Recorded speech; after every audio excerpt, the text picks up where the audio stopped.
Guys, it's Linksy again. How have you guys been? Today we got a commentary video. I'm just experimenting. I have been feeling like I want to do content, so here I am. I've been playing a lot different types of content in Albion than I usually did, which was 90% missed when I streamed it. So now here you go. We're gonna be doing corrupted dungeons. Yeah, here we have a simple build. I have dual swords, hunter hood, barrack jacket, and soldier boots.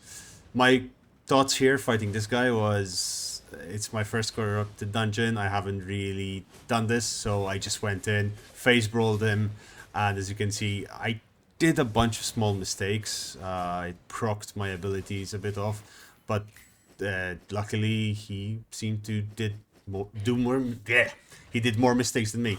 Anyway, corrupted dungeons are quite interesting compared to what I normally did. So I'm used to mists, right? I'm used to mists, I'm used to roads, and in mists and roads you tend to have a more complicated and complex fighting style, especially in roads where you have teams, you have compositions, everyone has their job and their role.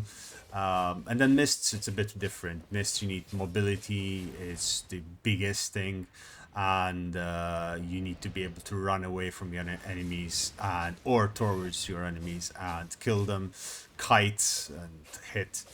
The system that I tried to use here was I basically went to Murder Ledger. I saw which builds were available, the top 20 builds. Luckily, the one I had the most spec in was this one, and it was also the top most played build. The one thing I did, I changed the cape to an Ava cape. I made it much more expensive, basically half its worth more expensive. But I find that the Ava cape did help me a lot in the fights. So I had 3 fights, I won all 3. And the whole concept of this build is just jump in, droop the enemy in with your W, and then use your E and Q, spamming it. And when you're low on health, use your armor for your health regen along with your E, and you have a reflect, some mobility with your boots and healing. And I went for the Gigapot for the ability to face tank damage.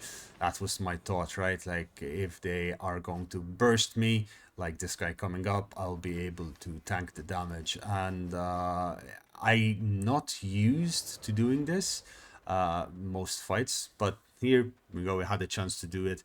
I tried to approach this guy as carefully as possible. He was really sneaky. I couldn't see where he was on the map. I couldn't see mobs moving. So I was just slowly moving towards the middle, trying to make sure I keep my abilities up as much as possible, while at the same time not losing too much HP, as I did not really want to start a fight on the back end. So the curse stuff one-handed, so compared with the Claymore, this guy I was a bit more scared. I did fuck up my engage there, but he also thankfully missed his ability. And here I am lucky enough to remember to use my gig pod just before his cursed skull explodes, and I think that basically won me the fight really easily. That, and along with a number of other things, I pop my Merc jacket here at the same time I pop my E when he does his reflect, so I nullify the reflect and I just brawl him down and I just kill him. Loot is kind of not really something exciting at this level. I guess I'm still quite early on, but it does, well, they tell me it does scale up quite heavily. Over here, we just are facing the last guy. This guy, I feel I was... I think I played really well at the start, but then I lost my basically I just lost my cool and I just tried to kill him as fast as possible. So over here he's really low. That ice block really confused me. I don't know why I popped my gig pod there. And over here I honestly could have died, but I was really lucky when he did his beam. He blew me towards him. Anyway guys, that's it for today. Hope you enjoyed it. Thanks for watching. Goodbye.